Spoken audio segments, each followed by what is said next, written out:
जय श्रीकृष्ण दोस्तांनो, आज आपण 17वा श्लोक पाहत आहोत.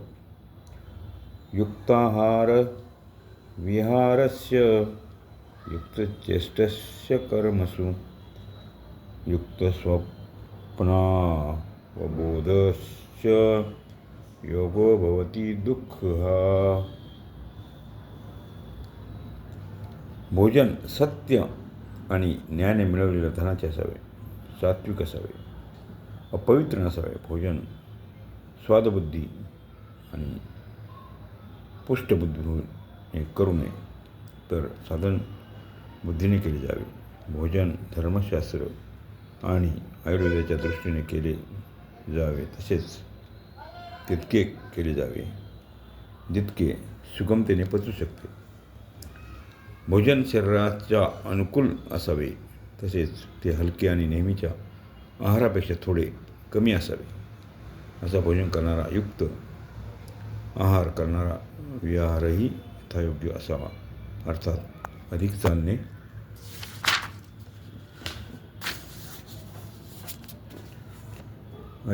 फिरणे नसावे. स्वास्थ्यासाठी जसे हितकर असेल तसेच चालणे फिरणे असावे. व्यायाम, योगासन इत्यादी अधिक मात्रेत केले जाऊ नयेत. त्यांचा अभावही असू नये. हे सर्व यथायोग्य असावे. असे करणाऱ्याला या ठिकाणी युक्त विहार करणारा असे म्हटले आहे. युक्त चेष्टस्य कर्मसु, आपल्या वर्णाश्रमानुकूल जसा देश, काल, परिस्थिती इत्यादी प्राप्त होतील त्यानुसार शरीर निर्वाहासाठी कर्म केले जावे आणि आपल्या शक्तीनुसार कुटुंबियांची तसेच समाजाची हितबुद्धीने सेवा केली जावी. तसेच परिस्थितीनुसार जे शास्त्रविहित कर्म समोर येईल त्याला मोठ्या प्रसन्नतेने केले जावे. अशा प्रकारे कर्माविषयी यथायोग्य प्रयत्न आहेत त्याला युक्तचेष्ट म्हणतात.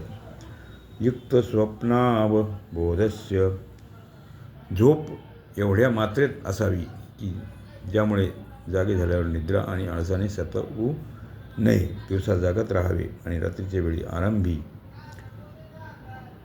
आणि रात्रीच्या अंतिम भागात जागत राहावे.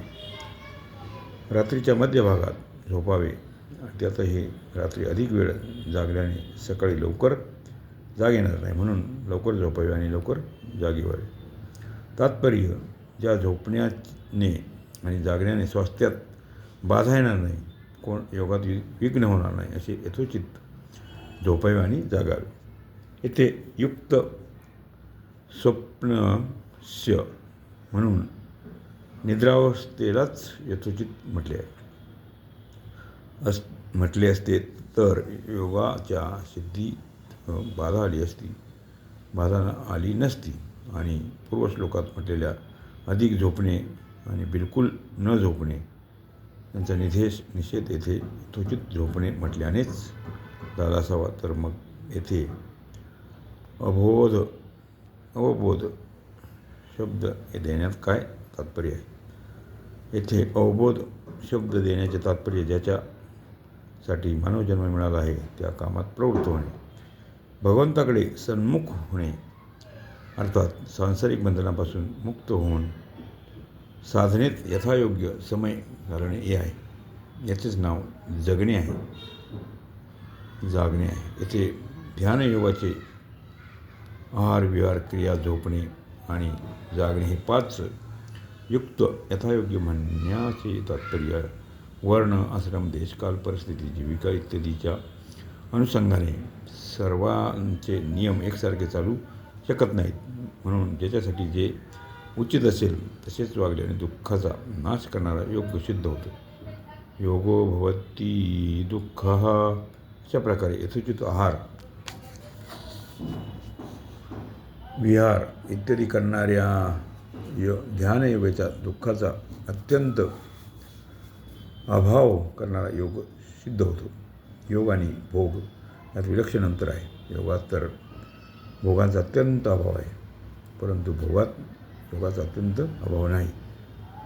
कारण भोगात जे सुख होते ते सर्वानुभूती असतच्या संयोगाच्या वियोगाने होणारे होते, परंतु मनुष्याची त्या वियोगावर दृष्टी न राहता असत्यच्या संयोगावरच दृष्टी राहते. म्हणून मनुष्य भोगाच्या सुखाला संयोगजन्यच मानतो आणि असे मानल्यानेच भोगशक्ती उत्पन्न होते. म्हणून त्याला दुःखाचा नाश करणाऱ्या योगाचा अनुभव येत नाही. दुःखाचा नाश करणारा योग तोच होतो ज्याचा भोगाचा अत्यंत अभाव असतो. अशा प्रकारे 17व्या श्लोकाचा आहे इथे अर्थ संपत आहे. जय श्रीकृष्ण.